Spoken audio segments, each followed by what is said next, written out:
Kevin Eder, welcome back to the Marketing for Business podcast. Yeah, thank you. My gosh, things have changed, right? Mate, last time you were here, you actually recorded the first episode that I did. I slapped down this iPhone, where it was in your boardroom, and you said to me, "We're not videoing this, are we?" Yeah. And I said, "No, we're not." We had a great conversation. You believe it or not, that was 199 episodes ago. Today is the 200th episode, so we've got a double celebration. 200 episodes for the Marketing for Business podcast, but also Tradestaff. What a absolutely outstanding, 30 years in business. Yeah, thank you. Well, I'm honoured. 200. I actually don't know 200 people. I don't know how you could do 200 podcasts. That's a lot for a start. And yeah, 30 years. It's a big time for us. Obviously, things have changed since I started the company in 1996. But yeah, exciting. And I probably understate it a little bit, to be fair, but it's interesting to see how excited the people that work for us are, particularly some who have been around for a long time, and just people in general. I mean, it's a good story. It is a good story, and we're going to talk about that. Firstly, we're going to reflect on some stuff that we talked on the first podcast. I was really nervous the first time I spoke to you, and that was, I'd known you for a while as in business, and you'd definitely been a person who I looked up to. And then seeing what you'd done and created your business. But I think you had some really cool insights I wanted to go back and capture. But also I think you've got some other things to add to the audience. So this is going to be a great talk. Firstly though, I've got a question because I asked a few of your staff, I did some research and I asked them some questions. This was the coolest one. I asked a couple of people, Janice, who's been your GM for 29 years, and Andy, your operations manager. I said, what would Kevin's walk-on song be if he entered a room like a boxer? Now, here is the coolest part. I asked this question separately to both of them. Oh dear. And they both gave me the same answer. Oh my goodness. What do you think the song is? I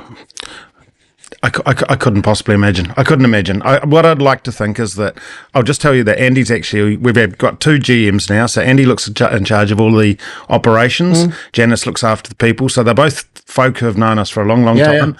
And so what really worries me is they've gone one of two tracks. They're either being very complimentary or absolutely taking the piss. So no, I wouldn't have a clue. Okay, cool. Well, as I said, I asked them both, what would Kevin's walk-on song be if he entered the room as a boxer? They both said probably would be Elvis, A Little Less Conversation. And here's the thing. Janice wrote, he's about getting on with it rather than sitting around talking about doing it. A saying his grandmother has said he's known to come out for quite a bit. A little less hooey and a lot more doughy. And I love that. And basically, Andy said the same, a little less conversation, a remix version, often says less talking, more action. How good is that? It is interesting, but I will tell you that it fascinates me because I've never, ever been criticised for my lack of talking. Radio Kevin is alive and well. That fascinates me, but that's pretty cool. Yeah, I'll take that. Well, I think something that they obviously have both captured it straight away, and it was really cool when it came back. I was like, oh, they didn't get those emails. They weren't CC'd on that, and it was very, very cool. When you think about that though, what's your thinking about, like when you say, hey, a little less hooey, a lot more doughy? What's your philosophy around that? Well, I think, sometimes it's actually maybe not so much about the conversation, because I don't mind things being talked out, but what are we actually addressing? What are we actually trying to achieve here? Right? So I think, I often talk when I'm doing sales training about the fact that before you go into any meeting or do anything, you've got to have some form of, what is your objective? What are you going to do there, right? And so I think, where I'm a bit lucky, I guess, is that, I have quite extreme strengths and weaknesses. And because of that, I'm quite unashamedly happy to say, look, this is a strength I have. Because I'm real quick to fess up and display my weaknesses, which I'm sure you'll uncover. But a lot of the time for me, it's the ability to cut to the chase. To cut through the what's the question we're actually answering here? What actually is the problem? Because I do feel like sometimes we're looking at almost like we're looking we're looking for a solution for a problem that doesn't exist. Right? Yeah. So that happens a lot in business, right? Yeah, I think people are solving for a problem that really doesn't exist, and they waste a lot of time talking about stuff rather than actually getting to clarity. Yep. How do you help businesses get, or your team and you have a number of different businesses, which we're going to talk about today as well. How do you help them get to clarity? Well, I think sometimes, being able to step back, and, the old saying about the forest and the trees, sometimes I'll come in and, to be honest, I'll say, all right, well, what are we trying to solve today? What is the actual problem? So I think, a strength that I have is that I'm able to, for whatever reason, some things that people find particularly complex, like I'm at my best in a crisis. If you give me 2 days to do something, I'll leave it to the last hour. Give me an hour to do it, and I'll sort it out in the last couple of minutes or on the run. I'm fast twitch in my brain in those situations. Like I say, if you gave me 2 days to think about it, then to be honest, I get bored. Yeah. And I probably forget what we were talking about anyway. Yeah. So, because of that, when I'm in a meeting situation, I just find that I'm able to kind of just get right to the crux of the situation. It's a strength, there's no doubt. It's also something you have to be a little bit careful of, because sometimes I feel like I'm almost coming across as a bit of a know-it-all because I've just walked into the situation, I've already got the problem sorted. Yeah. Right? But that's not... it's not because it's because I've been briefed, and it's kind of a summary of facts as much as anything. So, it's certainly a skill, as long as it's well managed. Yeah. Yeah, because I think, understanding and looking at problems, a lot of people sometimes will just go, oh, well, that's the way it's going to be done, or they then second guess themselves. And I think that's part of the issue today, is people probably think too much about things. But at the same time, I think you've got a good balance in the business where you've got, you have two GMs there that help you, I guess, now have a bit more, maybe some more context to not just go and do it this way, but hey, here's how I'm going to bring the teams along to do it as well, right? And I guess I love the talk when we talked about last time with Janice and how your approach. And one of the key things I really took away from that conversation was, Scott, you need to help people. And I've actually failed with this inside the business since you taught it to me. I actually had a couple of people nearly leave because of it. It was, if you want to be promoted, you have to be replaced, right? And I know you've kind of upgraded that. I got that a wee bit wrong when I was telling people, and people thought that I was replacing them without promoting them. But can we talk a wee bit more about that and maybe your new take on that? Yeah, so just to sort of summarise, it's kind of about saying you can't move up the ladder until someone takes your rung on the ladder, right? And so, it kind of comes from conversations where people had said to me previously, without me, this business would be buggered, Well, the truth of it is, I say, so if you were hit by a bus tomorrow, would the company close down? And they're like, well, no, it wouldn't.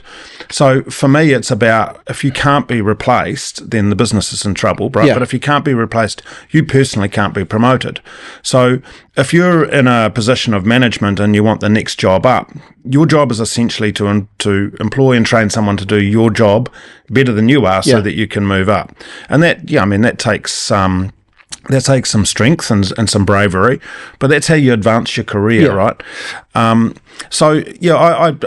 laughed when you said that you've kind of maybe it hasn't worked as well, because there's nothing like business advice that doesn't work, right? Well, no, because it worked, but I'd maybe just explained it. Yeah. Because I'm like, I'll explain it, and I got it, because I understand it, right? I understand it straight away. Yeah. So, but I explain it, and then I thought, I didn't go back and check in how other people heard it. Because to me, it sounds really simple. Okay, if you want to be promoted, then make yourself replaceable. Make yourself so that you know the job, you've done the job. There's things in there if someone else could pick it up straight away and do it. That's what I heard. I just didn't explain it in a way that, well, I didn't ask the people how did they hear it, and I think I understand. I have to say that I listened to the first podcast a couple of weeks ago just to make sure that I could remember what we'd talked about. And I listened to that, and I did a little warrant of fitness on myself and said, have you still been doing this? Yep. And yeah, the truth of it was I've half been doing it.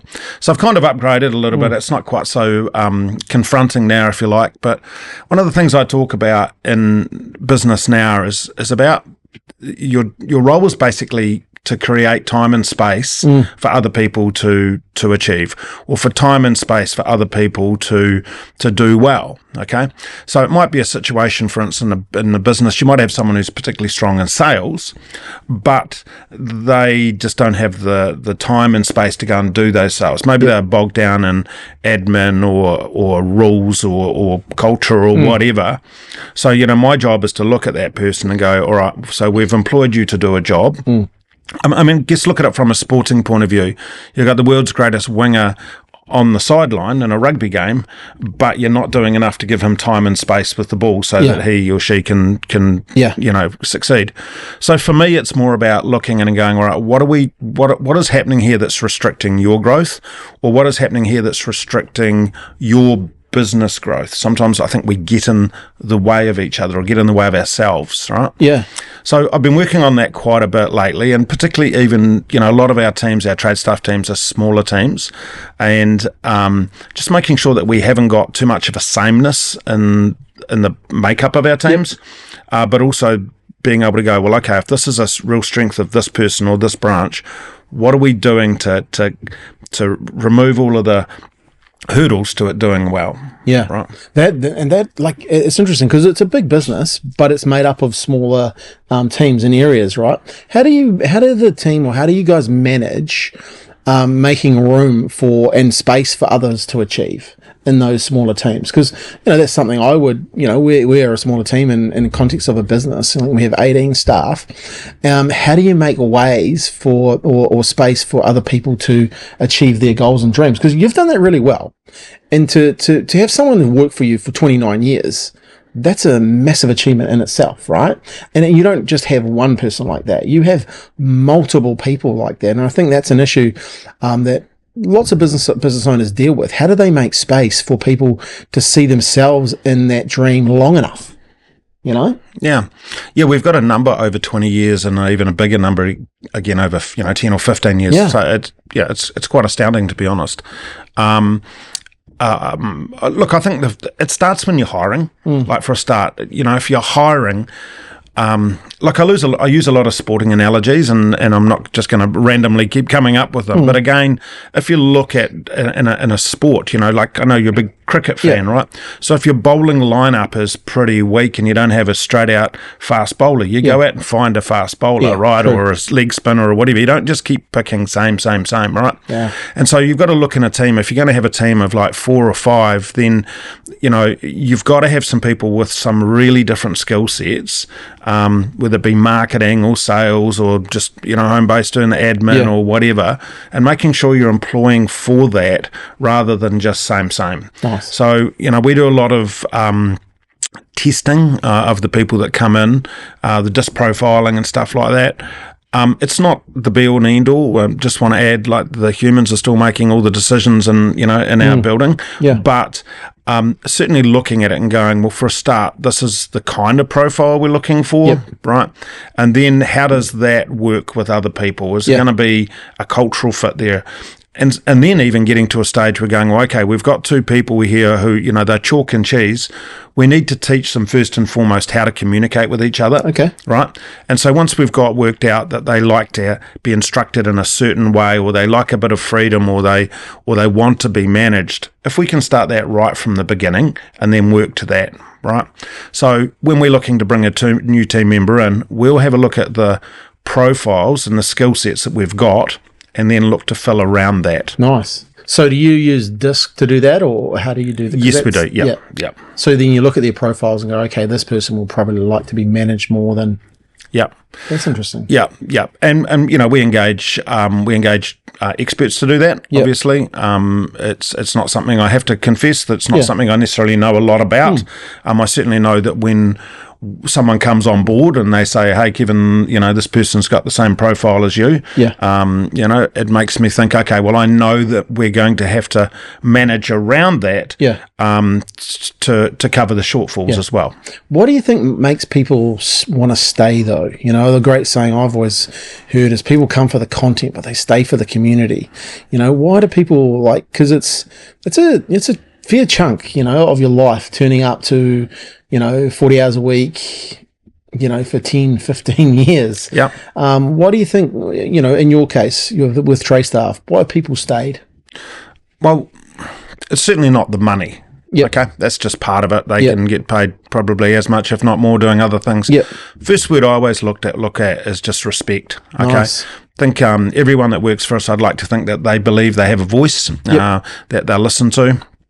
No, we're not going to just do everything that's suggested, but certainly, we do a lot within our business around new ideas. Yep. We actually have a monthly competition where everyone gets an opportunity to put in their ideas as a little subcommittee. They come up with that. And if it's implemented, it can be just things around procedure. It could be just a marketing idea. It can be anything. And then we make a big noise about the fact that, that it's come from wherever. And sometimes it's come from someone who's literally only been with us for 2 or 3 months. Okay, good. Right? And so that gets quite exciting. They win a little prize of some kind. And so that's important. But then also as we go through, and maybe people go through the ranks in the business a little bit, again, that they'll listen to. It was something you were saying before, and when we were talking about being able to cut to the chase and those kind of things. One of the things I always look at when we're approaching any new idea, and there's a lot of challenges at the moment around the use of AI, for instance, which you and I talk about a lot. And me basically taking an approach of, is there any reason why we can't do this? Yep. Okay, so I'm assuming we're going to do it. Nice. But is there any reason why we can't do this? And so often what happens when, someone comes through our Cog Spinners idea, which is the Cog Spinners is the program we use for people to bring through their ideas or suggestions. The first thing I want the committee looking at is going, is there any reason why we can't do this? There's obviously some benefit to it, rather than just saying, no, that's not the way we do it around here. Or that'll never work. So if you can be kind of coming at it, like from my point of view, assuming that's a great idea. I literally had one brought to me this morning, and it's around virtual credit cards on phones instead of each manager having a physical card, right? And within 10 seconds, the benefits are quite obvious to me, right?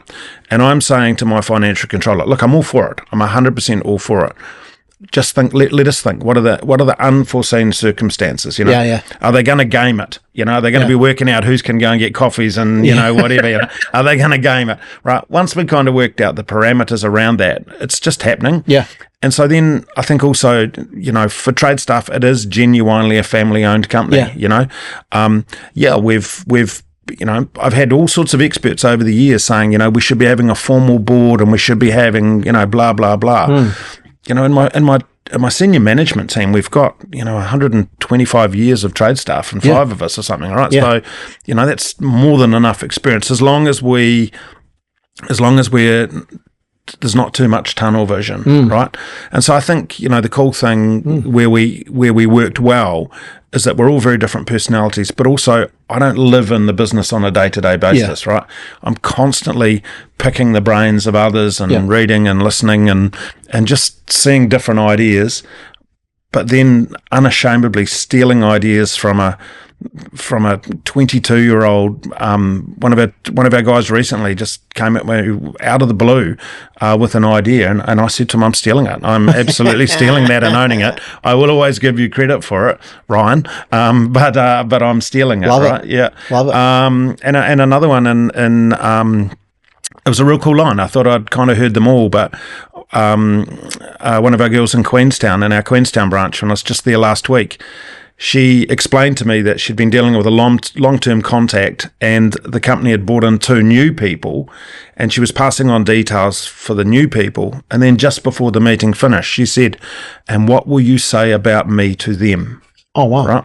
Yeah. And I said, say that again. She said, I challenged him. So when you pass on the details, what are you going to tell them about me? Nice. Right. And I thought, from a psychological point of view, that's really, really smart, because you put the acid on them, made them think about it.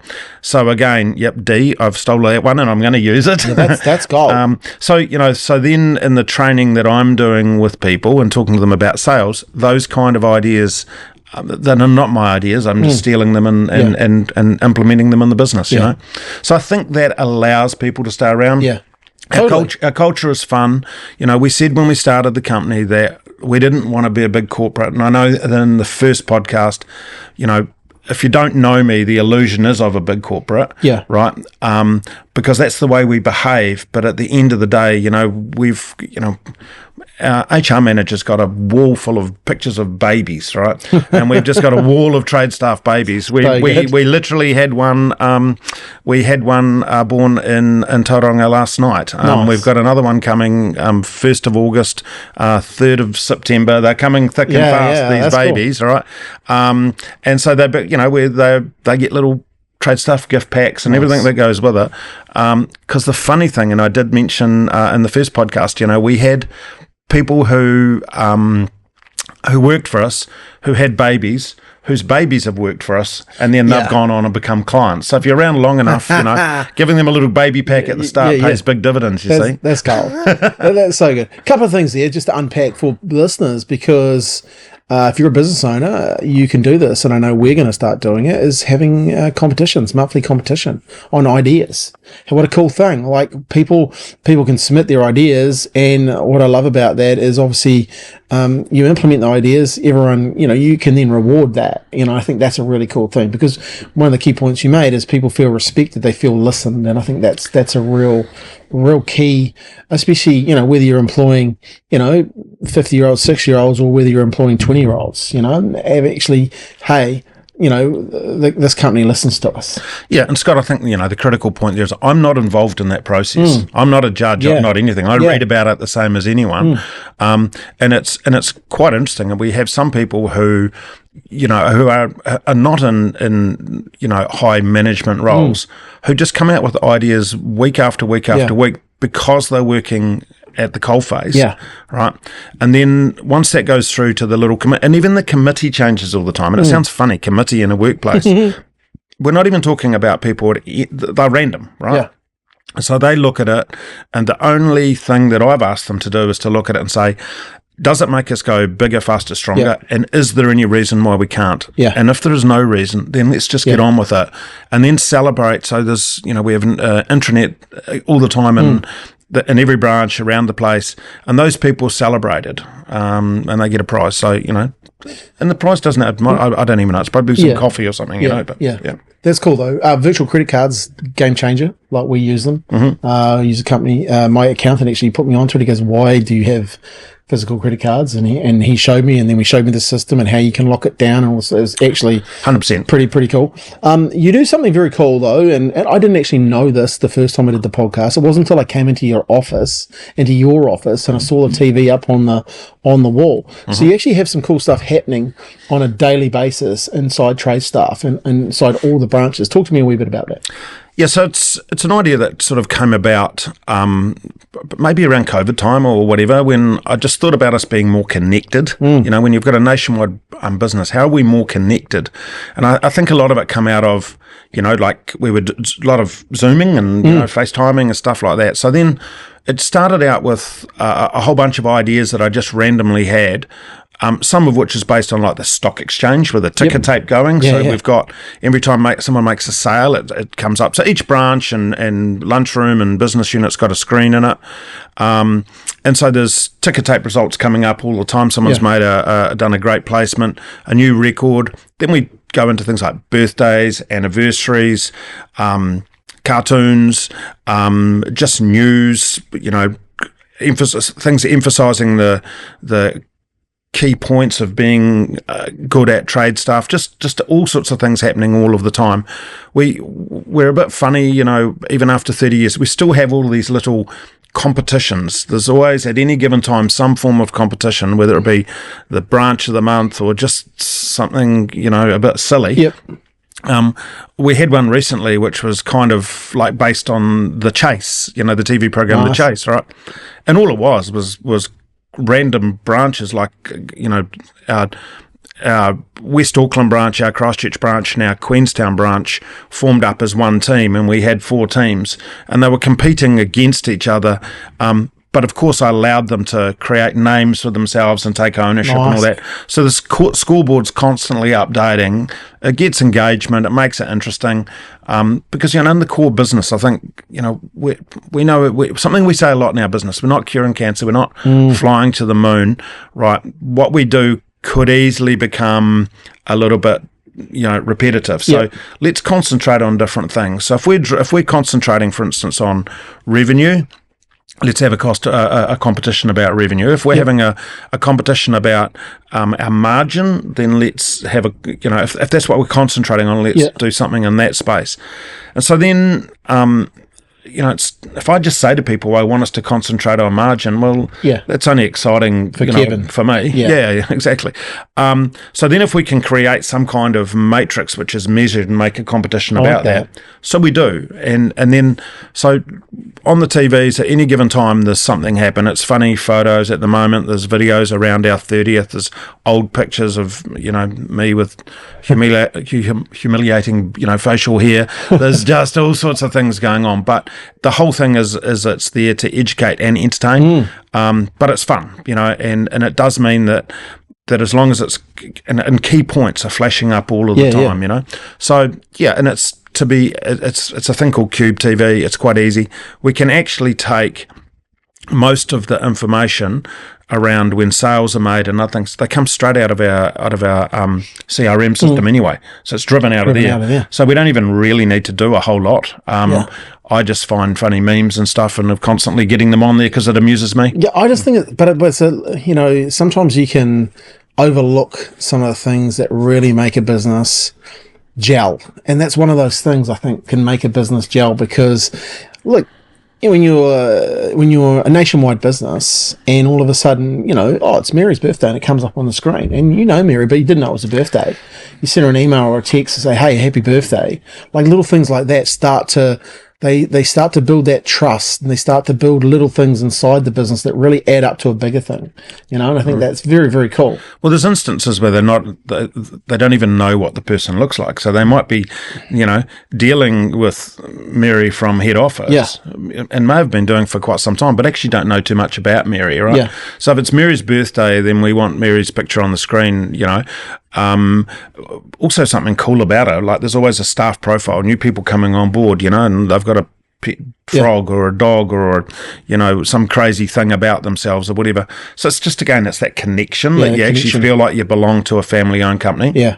That is very cool. And like obviously seeing it firsthand, I was like, wow, this is cool. Like, because I think connection is probably the biggest thing that, if you look at anything that went through COVID, it's probably taught me is people really want to be connected. Yeah. They starve for it. They thrive on it. Let's talk about a couple of things I want to talk about. Definitely want to talk about Janice, and obviously being there for 29 years. What's the secret to keeping a CEO or a general manager in around that long, and I guess she's actually shared some other stuff with me too that I'm going to talk about in a minute. But what's your take on that? Well, it's going to sound funny, but we've talked about this previously, right? A lot of it is that I've gotten out of the way, right? So it's an understanding of like, what is your job, right? What are you really, really good at, and let you. I've said before that, with Janice, essentially for the last probably 10 years or so, I've kind of felt like it's almost more her company. I'm just privileged to own it, right?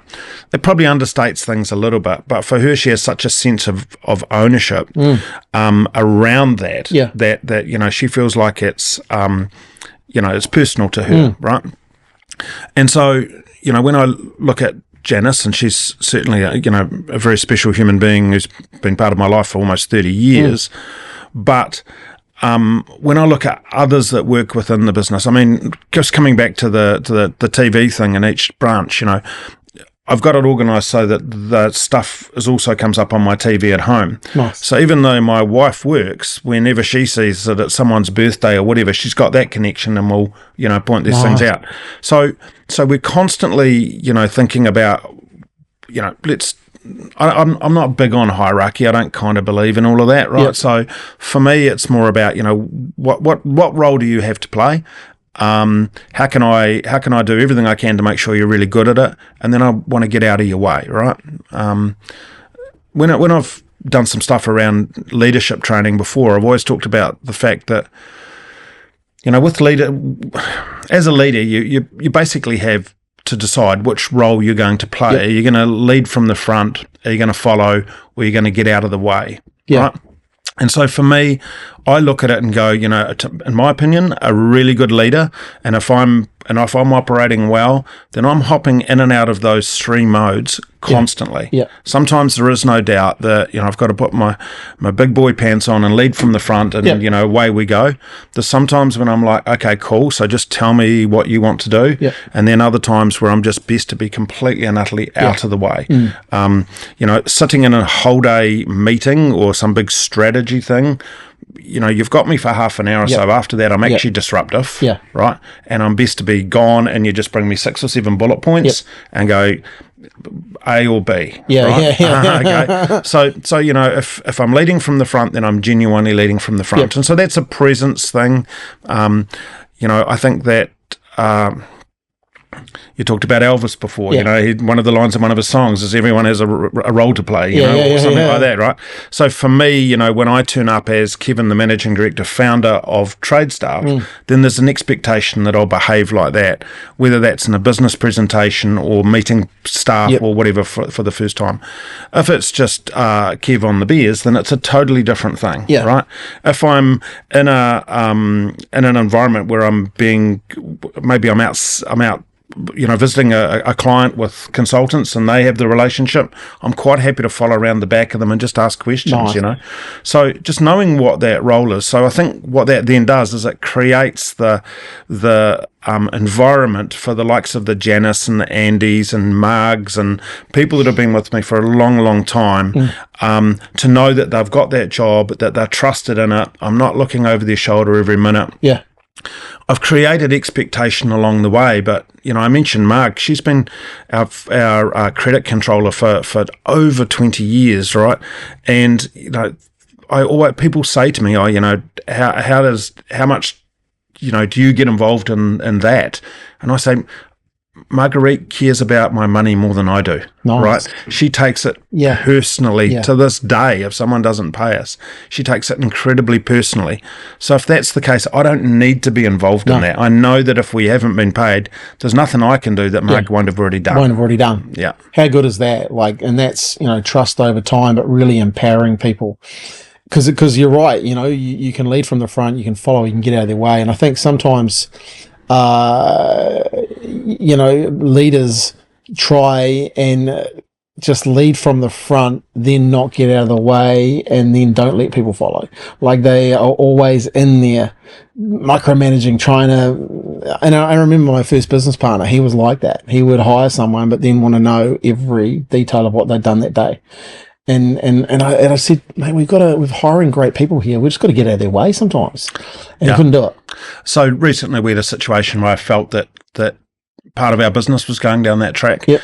And it's an old analogy. It's just, I just said, we've gone and got a guard dog and we're barking ourselves, right? What are we actually doing here? If we've employed this person to do a job, if we believe they're capable, then give them the opportunity to do the job. Yeah. If it doesn't work out, then that's on us, right?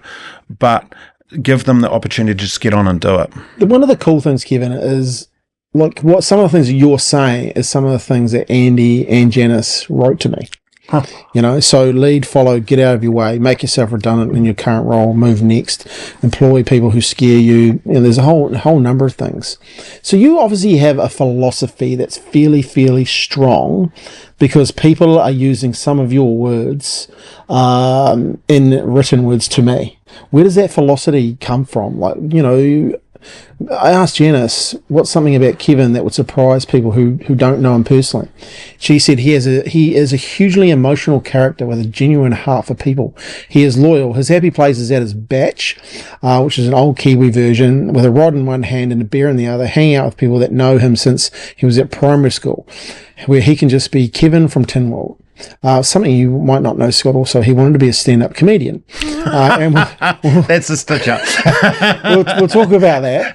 But you know, because you can come across, and I remember the first time I met you, were like, oh, okay, he's a businessman and he knows where he's going and what he wants, but you actually do have a genuine, your genuine heart, and you do care about people. But you've obviously got a philosophy as well that you've allowed other people to come through and take part of your philosophy and grow into their own philosophy as well. Where does the skill there come from, or did that just happen? Well, there's a lot to unpack there. Firstly, I think I would say that I'm actually quite lazy. So I'm a big fan of doing something once, teaching someone else to do it, and then getting out of the way. So that does suit me. I think also that is a skill, but some people think, because of that, because I would class myself as quite good at that, but people then do think I'm lazy. And sometimes I go, oh, am I lazy or efficient? Efficient. Yeah. Well, one of my greatest things is I just say, well, what do you think? Yeah. I love that. Yeah, you've told me that before. I love that. Yeah, and it's a nice way of actually empowering the person then, because I think a great skill, for instance, is actually saying, I don't know about this. And I mentioned before, one of the things, it's quite funny. I find it funny now. I haven't always found it funny, but maybe you'd ask someone who's known me for a little while, tell me two things about Kevin, and they'll say he talks too much and he knows it all, right? and I used to be very offended by that, right? And I used to have people like my wife defending me. But the funny thing is that when I look at it now, I actually don't mind, because I do talk too much. I hope I'm being paid by the word here. Is that how it's working? Yeah, good. Exactly. But the other thing also is that I ask him. I'm curious. You're curious. I'm right? always asking questions. Right. I'm always asking questions. The why, the how, or more of the why. And so if I can understand that, from a political point, from a sporting point, from just a human interaction point, I'm actually like a sponge. And so, if I know nothing about something, I will tell you I know nothing about that. Like, do not even ask me about the offside rule in football. I still don't understand it, because I don't particularly care for the game, right? But then ask me about something I do know about, or something that I've become passionate about. And I will talk your hind leg off, right? So for me, I think where does the philosophy of the way we do things, I've seen it work, and it's worked for us for a while, right?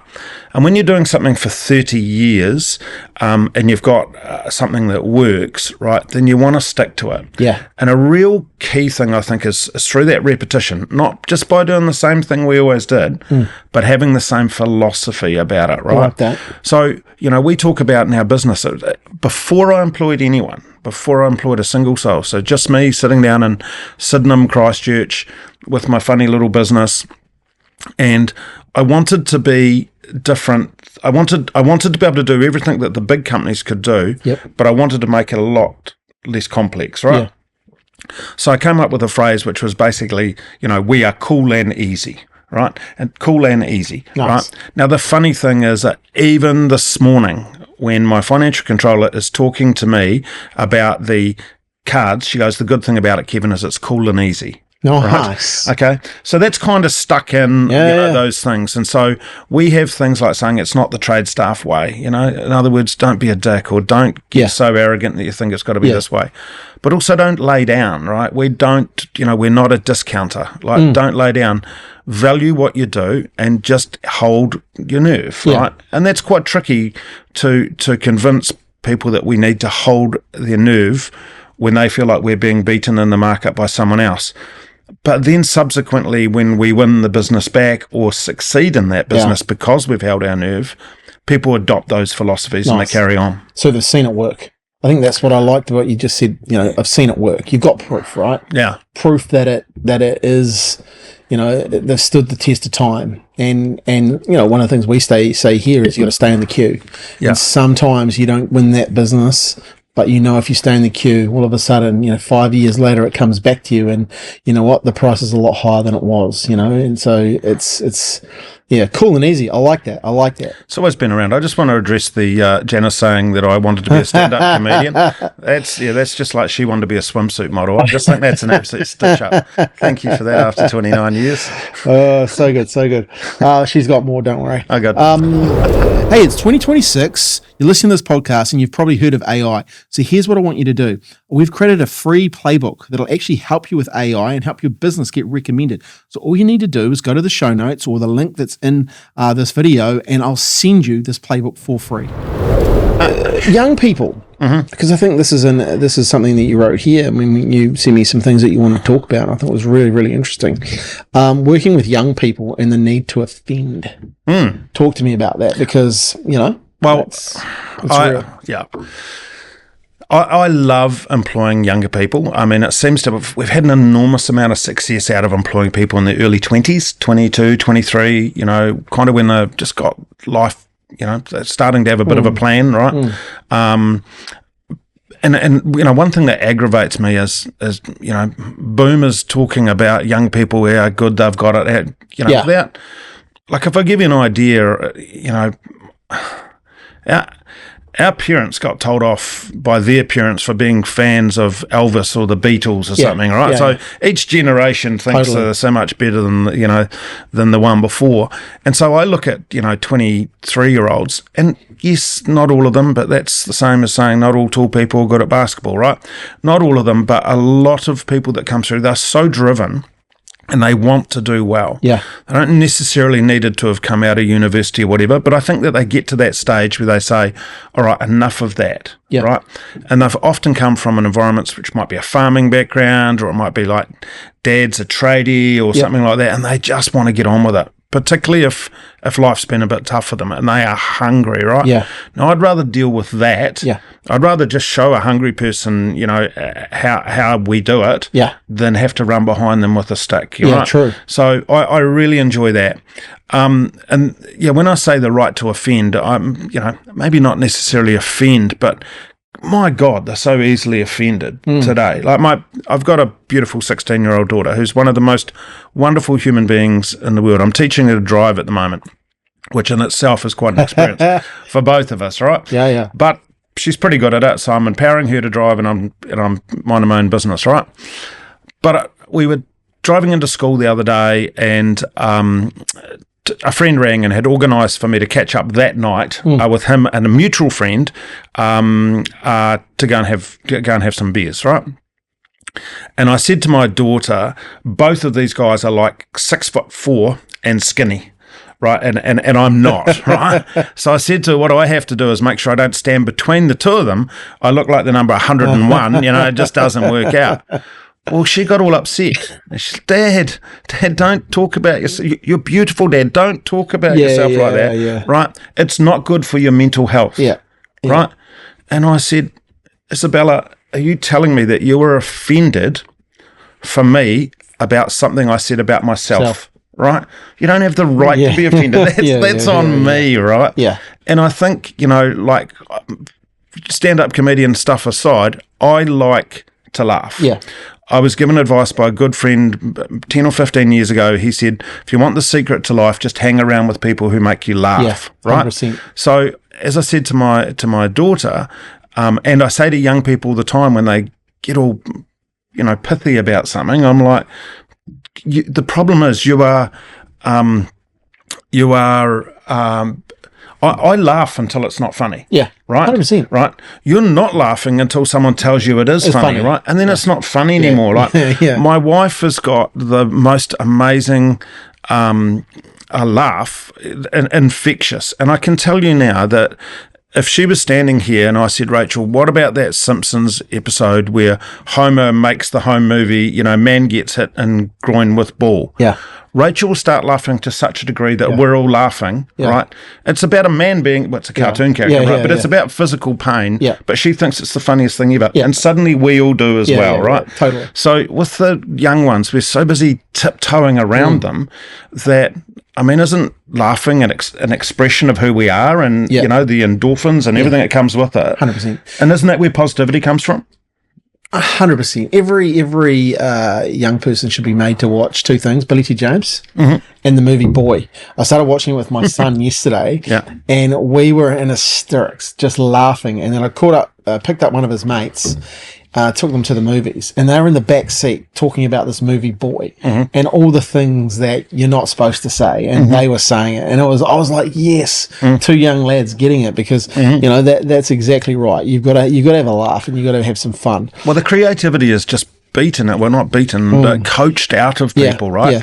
Whereas, like, if you're a bit of a character, you know, I would rather have that all the time. When someone goes, "Oh, we've employed this new person; they're a bit of a character," I'm like, "All right, cool. Yeah, let's just make sure we've got some boundaries. Yeah, right. Not let's not put them on a leash. Let's just make sure we've got boundaries so that that character comes out. Yeah, and if they like a good laugh and they're fun, because it makes you memorable, right? And it's one of the things that I'm finding, if we're hosting clients or anything like that, then again, I don't see my job as being Mr. Serious who stands up and shakes hands and kisses babies, right? No. My job is to actually bring something, boom, here we go, right?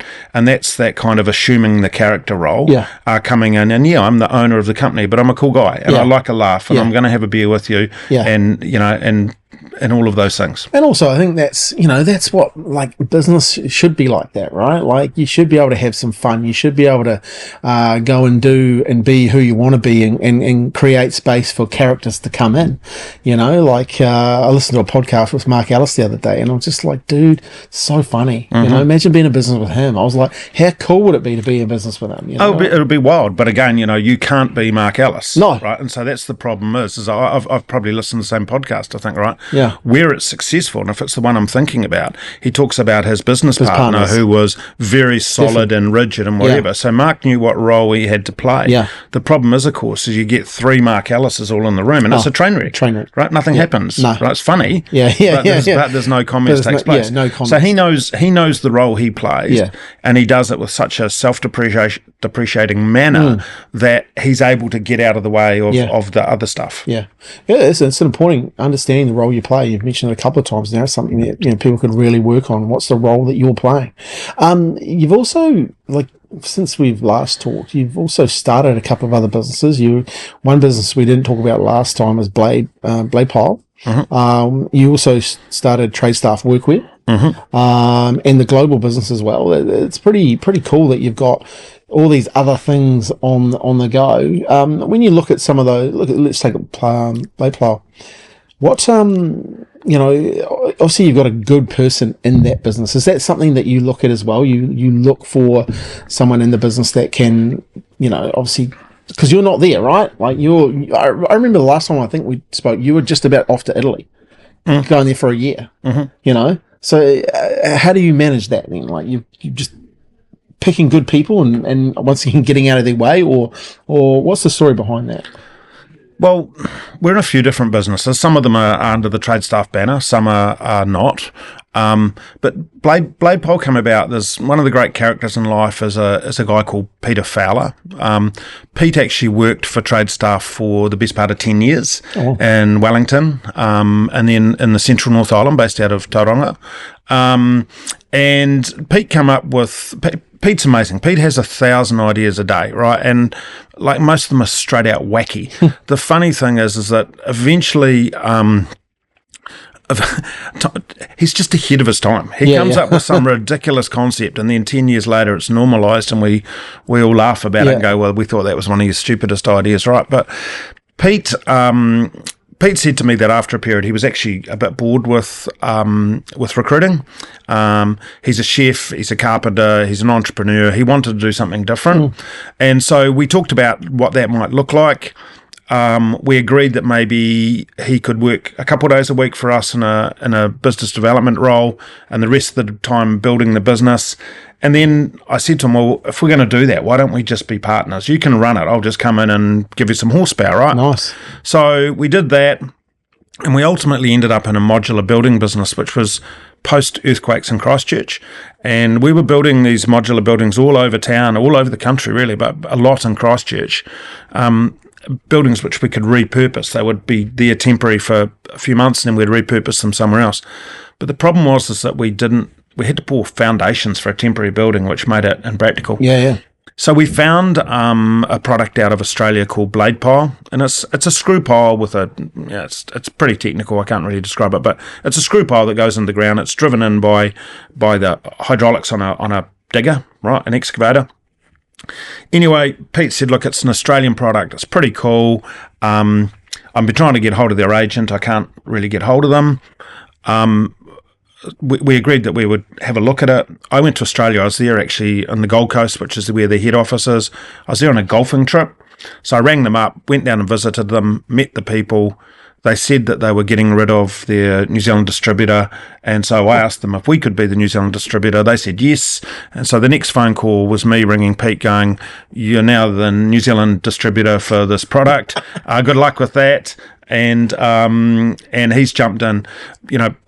Me saying it's quite technical, I've just about, that's my technical knowledge of the product almost done. Okay, good. He's an encyclopedia on it. It's really cool. We've been going now for over 10 years. We've just renewed our license again. And it's a real cool business. My role in that business is very much at arm's length. Yeah. Right? It is, it is the second opinion guy. Yep. Right? Okay. It's the second opinion guy. It's sometimes to make the business a little bit braver. Yep. So just recently, okay, Pete, we're getting to a stage now where we're too reliant on you. That is dangerous for us as a business. Let's replace you. Okay. Of which he is totally 100% into. Nice. Let's replace you. And then sometimes also to go, well, okay, what are we actually doing here? What's, just sell me on the idea of what we're doing here. Classically, one day he rang me, where he actually sent me a picture of a big truck, like a great big truck. And I said, what's all this about? And he said, well, you own half of it. And apparently we'd owned half of it for like quite some time. He'd just forgotten to tell me. So I'm not involved in that business on a day-to-day basis by any stretch of the imagination. But what I am is kind of just, and we bring some horsepower. And what I mean by that is that relationships with marketing, with legal, financial, all of those things, right? Nice. So just someone who's been around a bit, and it's a good partnership for both of us. And we've got that in a few other sectors as well. But Pete is one of the most amazing human beings you ever met in your life. I've been lucky enough to meet him a couple of times. He loves a good, I think it was bourbon we might have been drinking. It could be any other day. Are you, when you look at things that you're inside, so you've got your ecosystem inside Tradestaff, are you constantly looking for opportunities to add other things into that Tradestaff, like you did with Workwear? I thought that was a really smart move. Yes, yes, not actively going every day, where can we find a new thing? Not so much. It's more about actually having your mind open if something comes along. Again, that philosophy of going, hey, well, why couldn't we be doing that, right? Yeah. So, we have, since we last talked, we've completely enhanced what we call our international division. Yep. So we've got, literally hundreds, probably more than hundreds of people who have come to New Zealand and worked with us in some form or another on some kind of visa or another. Yep. As a result of that, we decided to have more of a presence in immigration. So we got two full-time immigration consultants. So they work internally for us, but also doing external stuff, right? And that takes a bit of managing, because the immigration side has to be completely at arm's length to the recruitment side, right? So they self-manage. So, all of that is about bringing people in. Our global business is very much about sending people out. So we have people working across all of the, basically across the South Pacific and beyond. Just finishing a big contract in Antarctica. With American clients. That's been super exciting. So those are things that keep me interested. One of the things about 30 years is that I've got a whole bunch of friends who have recently retired, Yep. right? So I'm not at retirement age, but I started to get jealous, and I thought, oh, maybe I could kind of retire. But then there was a couple of dawning realizations. Firstly, I got sick, and I was at home at Crook for like 2 or 3 weeks. And I was so bored, so incredibly bored. I thought, oh my God, they're playing golf 3 and 4 times a week. I don't like golf that much, right? And I found, God, I'm watching daytime television. What is next? Red wine for breakfast. We've got to get out of here, right? So I couldn't wait to be back doing some stuff at work again. But what I've managed to do is, and again, this talks a lot about what we were talking about earlier, is about I found the things that are fun for me. Yeah. Right. So there are things, sometimes there are, if you were to talk to Andy and Janice about me involved in the decision-making process, half the time I'm saying to them, I don't really want to know about this. I can be quite brutal sometimes. So if you need me to decide this, why are you here? Yeah. Right. I don't want to be involved in this part of the thing. Let me be involved in the things that where my brain works well, right, and where it's fun. And so because of that, I'm able to get out of the way, but I'm also not bogged down in stuff that is, I've got a short attention span. I don't want to be doing the same things I was doing 30 years ago. Well, one of the cool things that both Andy and Janice said, that you were very clear, because I asked them, what's one of the reasons that Tradestaff has been around, was it lasted 30 years? And one of the 2 key things is you were very clear on what Tradestaff was, and then you set standards. And I think that's a real cool, when you add those 2 things together. That's kind of what you're talking about, right? You know your role, the business's role, and the role for each individual person that's coming along that journey, and you hold them to a set of standards, and then all of a sudden those people hold other people to a set of standards. I think that's a beautiful thing when it comes to business. Well, it's about individual responsibility, obviously, but I think it's also about, what is the ethos of the company? Like, what do we behave like, right? Yeah. Like, look at you. We know the story about, the All Blacks or the Crusaders or whatever, right? No arrogance, no thinking you're better than someone else, right? Clean the sheds. Yeah, clean the sheds, exactly, right. So internally, we might think we're a bit better than someone else, right? But, I remember at a management meeting maybe 2 years ago, it would be 2 years ago, and I addressed our senior management team after Christmas, and I said, what's the biggest risk to us over the next 12 months?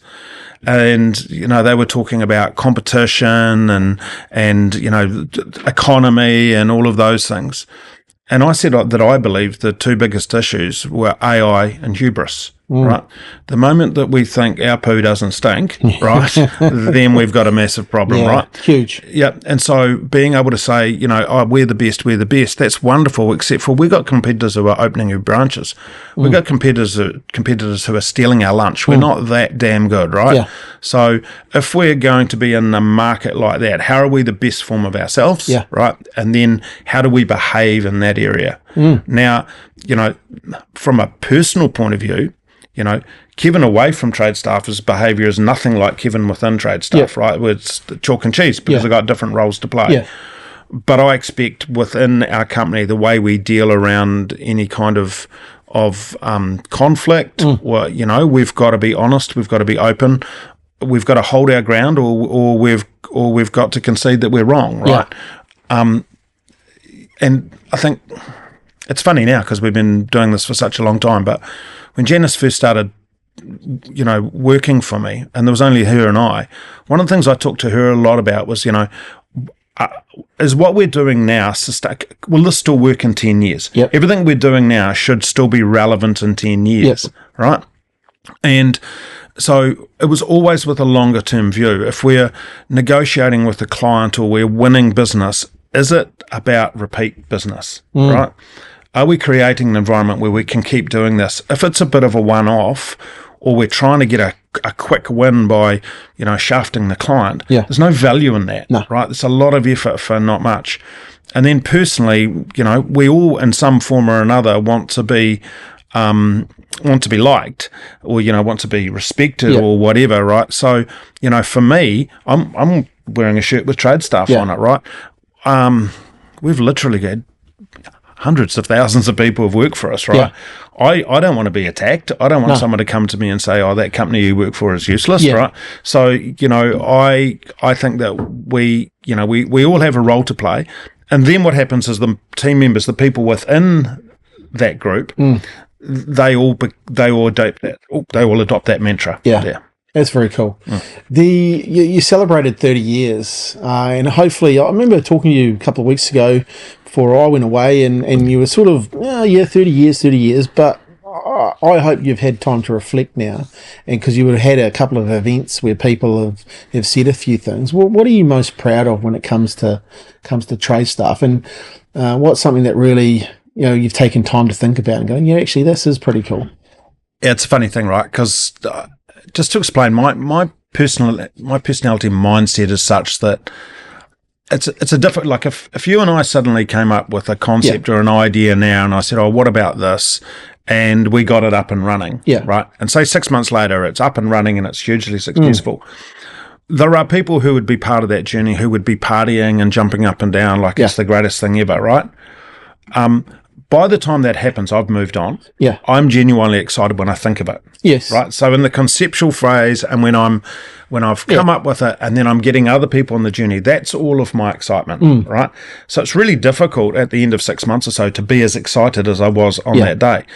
So now imagine doing that 30 years later, right? Yeah, true. Okay. So for me, it's... I talked to my mum and dad who have been married for 60 years, right? Or thereabouts, 55 years, long time anyway. And I remember saying to them on their 50th wedding anniversary, what's it like to be married for 50 years? And my dad saying it's the same as what it was like to be married for 49 years. It's just we're a year older. Right? Yeah. The secret to being married for 60 years is live long enough, right? Live long enough, yeah. Actually, they have been married for 60 years, right? They have been, yeah. So just live long enough. And I guess that's the thing is that because Tradestaff has kind of just ever evolved and just kept on doing what it does, the fact we're still in business is, the fact that we're still interested and interesting in doing it is good. So what am I proud of? I always say the people. It's always to me about the people. I'm proud of the reputation we have. I'm proud of the things we've done. Like we've sponsored all sorts of things from a sporting point of view, but also charitable. I think we've been, pretty generous over the years and things we've done. We've got behind good causes, but it's the people that have come through. I genuinely say that when I've seen young people come into the business and get married and have children and their kids work for us and they go on and be successful, is super exciting. And recently having these young people come and visit, right? And they've got children that are older than the person was when I met them for the first time, right? Yeah, that's that's cool. And just and again, the reputation that we have, where I think most people that know the Tradestaff name think about it positively in some form or another, right? So that's pretty exciting. Because it'd be very easy for it not to be like that. Yeah, and you can definitely tell, like talking to your team, and I know my team has been involved with some of things recently, and we deal with Tradestaff pretty much on a weekly basis. Your people do care, and they really do know what they're doing in the marketplace too. Effectively you're helping companies, bring and have workers, and you're giving people opportunities that just weren't there, which I think is a huge thing. And to see the opportunity and to create that opportunity and still be going strong 30 years on is something pretty cool. Anything you've seen changed over those 30 years, like that you think, if I had my time again, I would have done something differently? Everything and nothing, really. Everything's changed. The basic premise of what we do hasn't changed. I mean, again, I try and maybe dumb it down a little bit to our people and say, look, we're just solving problems, right? Someone needs workers or someone needs a job. Let's just be really cool at it. What's changed is obviously all of the technology and stuff that comes with that. I started the company here in Christchurch in 96. We then went in 1998 to Hamilton for our second branch. And no one in Hamilton was doing temp recruiting. Yeah. Right. So I'm sure that half of the people in the Waikato believe that I actually invented the concept, right? Yeah, yeah. Which I still own, by the way. But, that's what I did. Right. So in those days, it was all about explaining how it actually works, right? Yeah. Now we've got competitors coming out the yazoo, right? So, and what's happened is that because we've been around for so long, an enormous amount of the key people and our competitors have actually come through us. I still do an enormous amount of the training with new consultants, right? So we run a thing called a masterclass, which is like I bore them to tears for a day with me. We allow them to work for a couple of months, and then they come down. And I don't talk to them like I'm the boss. Yep. I teach them like the old guy who's been doing this for over 30 years, right? Brilliant. And what do you start to teach those people? Like, what are you going into? Well, we start off with the why it's important that we charge the appropriate amount while we do those things. Some tricks of the trade, stuff, few war stories, stuff that we've learnt over the years. Some pretty soft sales skills, depending on how advanced they are, and then just wrapping the whole thing up so that they understand like the reasons we do things. Right? That's it's not my job to teach them the how. It's my job to teach them, I know it might seem a bit of a pain that you're being asked to do this over and over again. Here's the why. Nice. And here's the why, and here's the why. And then often I'll see the little, the light bulbs go off in the eyes, and I go, I understand that now, I get that now, right? But a lot of it, to be honest, is that, again, that connection. Yep. I hadn't done a masterclass for a little while. We'd been away. And anyway, I did one and had about a dozen people who'd all worked for, a couple of months. And anyway, it's a full-on, I'm waving my arms around, and I'm, this is the longest I've ever sat down and talked in my life, right? I'm normally walking around the room. And when I finished, they all started clapping. It's like, this is just weird. This is just weird. But and when I said to them afterwards, like, well, that was what was all going on there, and they said two things. Firstly, like the level of passion that I brought to it. Nice. But secondly, one of them also was like he wanted a photo so that he could show his mum that he had met the boss. Right, they'd hung out with the boss. Very good. Well, you don't think about that stuff, right? Because I think that, when on Janice's very first day, it was a cold, wet, miserable day, and I said to her, the only difference between you, who's now works for Tradestaff, and that guy, that carpenter, is that on cold days like this, you get to sit inside in a warm office. Nice. We're all doing the same job. We all have a different role to play. Yeah. And so for me, when I meet the young ones, yes, of course, I'm the boss, but more importantly, I've got that role to play, which is a massive obligation to them to make sure that the company's in a position that does the best for them, that they get paid and all of those things. So I don't think, and we don't do impressive big I'm the boss around here things at Tradestaff. You don't last very long if you like hierarchy in that manner. It doesn't work for us. Doesn't work. I really like that though. Running a masterclass is something I could definitely do, and having people come in and learn the ways, learn the why. I think it's really, really important. Yeah. You're teaching people the why. And again, I say to them, Scott, and obviously we've got people coming from all around the place, and I'm often meeting them for the first time. But I actually say to them, I'm not here as your boss. Yeah. Right? Let me make that quite clear. I'm not going to run back to your manager and go, gee, that Scott, he's a bit dumb, isn't he? I just don't I'm not here as your boss, right? What I'm here from is the old dude who's been around doing it for a long, long time, right? And I'm able to back that up with stories, right? Either real or otherwise, but something which can help paint a picture so that if they can see now this is why we do something, then they're likely to be more courageous and go and do it. Yeah. And teaching them things like selling without fear of consequence, and just being free to understand that a no is as good as a yes if it's getting us on to the next yes, right? Whereas some people are so maybe terrified around sales that they're afraid to ask the question. Yeah. Whereas I go through a whole process where I'm essentially saying, when you go to McDonald's and order a Big Mac, the girl behind the counter does not care whether you say yes or no. Yes or no. She's not judged on whether you do or don't buy fries. She's judged on whether she asks the question. If you say yes, it makes no difference to her whatsoever, like zero. So if you're selling in that same manner, I actually don't care whether you say yes or no, but I'm going to ask the question, then it just makes you a little bit more courageous. Yeah, that is powerful for someone like if the CEO or the owner, the founder is telling people that's quite, there's a reason they stood up and clapped, because it was weird. Yeah, but like sometimes, maybe it's just because people want to be inspired too. They want to hang around someone who's telling them where we're going, and that's a great way to do it. I think everyone could learn a lot, letting people in a little bit more, especially when they've just started. Yeah, and I think like for me also, it's about. I think Janice or someone had mentioned that I'm an emotional guy. I am. I'm not. Don't worry. I'm not. I'm not super emotional, but I do get affected by things. I'm going to cry on a sad movie. I have this remarkable emotional radar. It's quite weird. Yeah. You and I could walk up to the front door of a bar, and doesn't matter whether it's full or otherwise, I can tell you within the first 5 seconds whether the place has got a good vibe or bad vibe, right?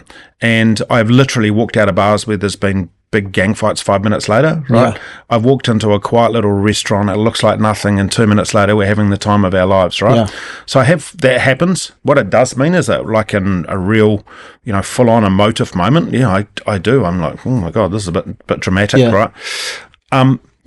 But what does come out of that is the fact that I'm more than prepared, I think, to show, I want to make this quite clear because it seems like it's all about how wonderful I am, because I'm far from, right? Because there's so many other things as well that I'm not good at, right? And that's the thing. The things I'm not good at, I try and get out of the way as much as possible. Yeah. And that's because, quite simply, you don't want this 24/7. Yeah. Because I'm real good at getting stuff started.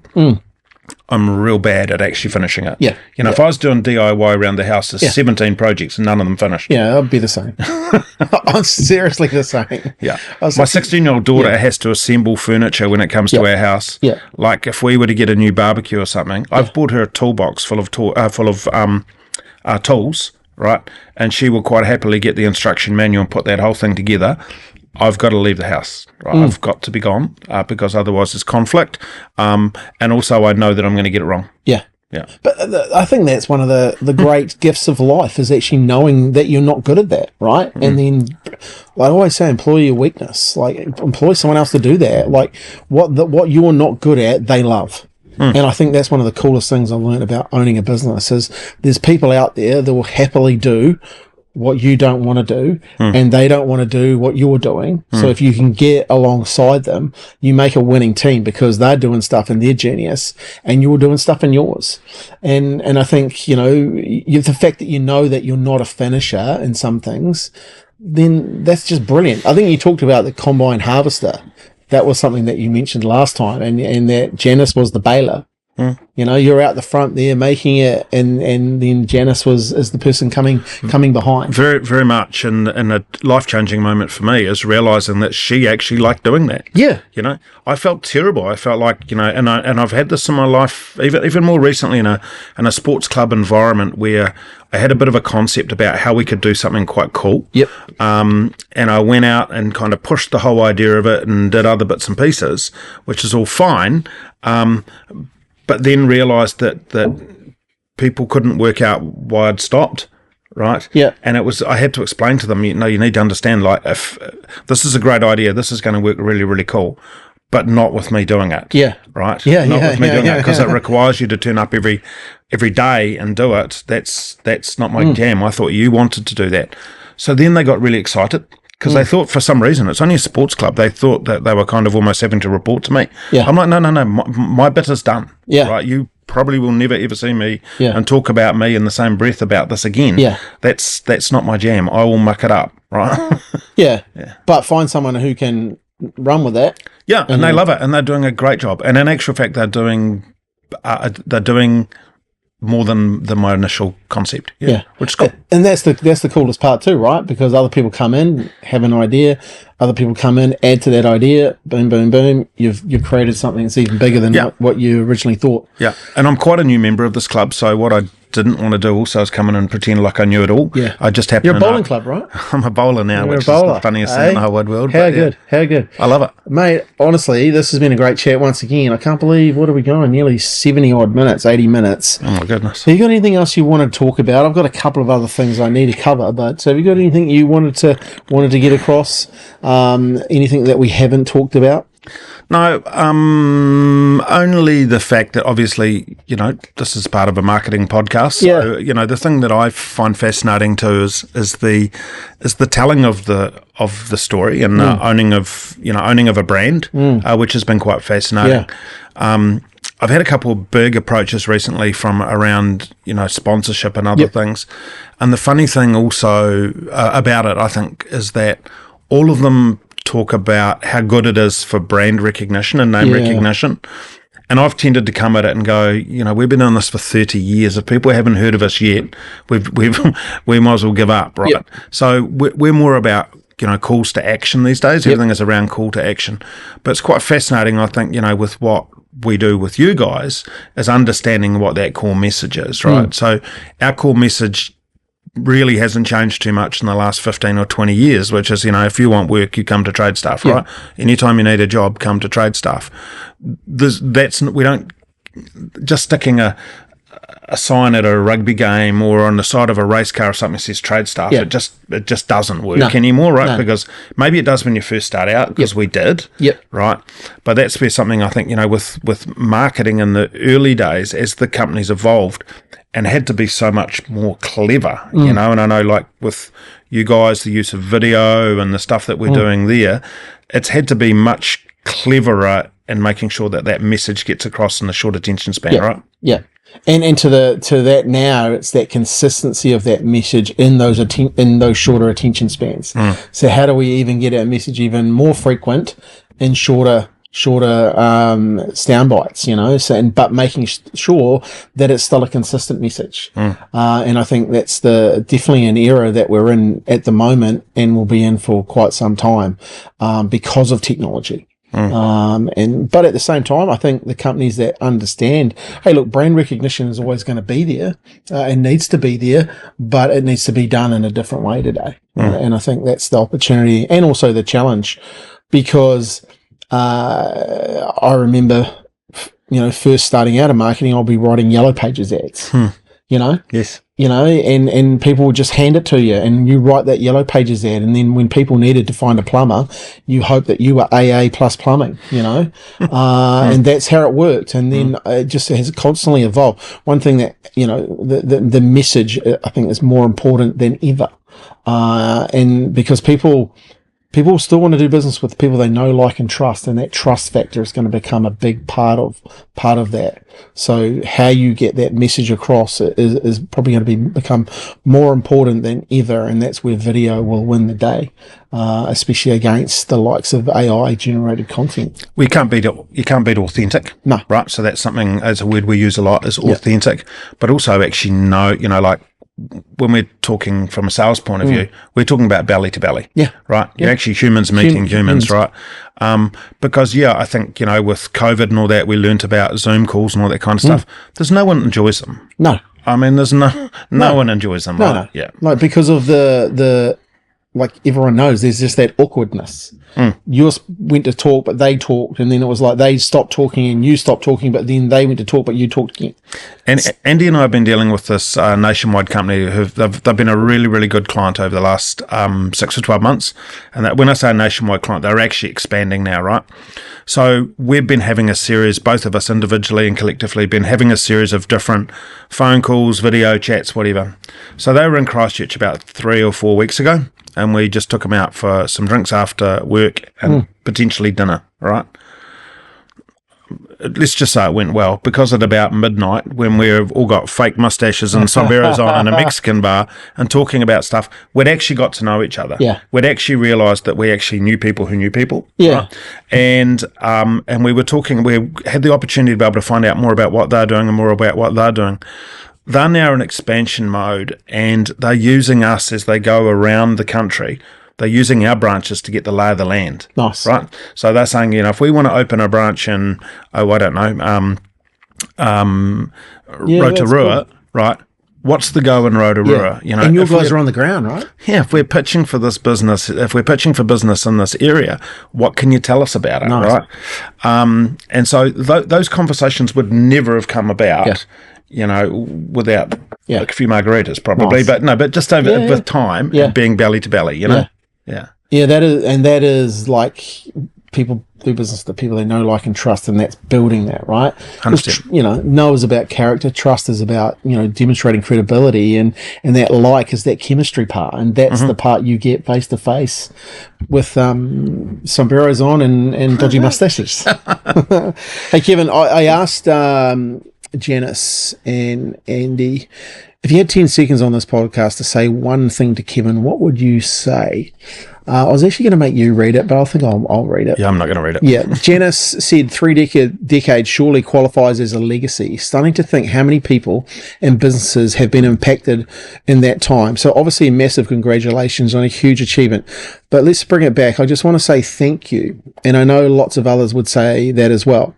Thanks for taking the risk. This is Janice. Thanks for believing in us. Thanks for trusting us. Thanks for putting everything on the line many times along the way. And I'm pretty sure you're not done yet. How cool is that?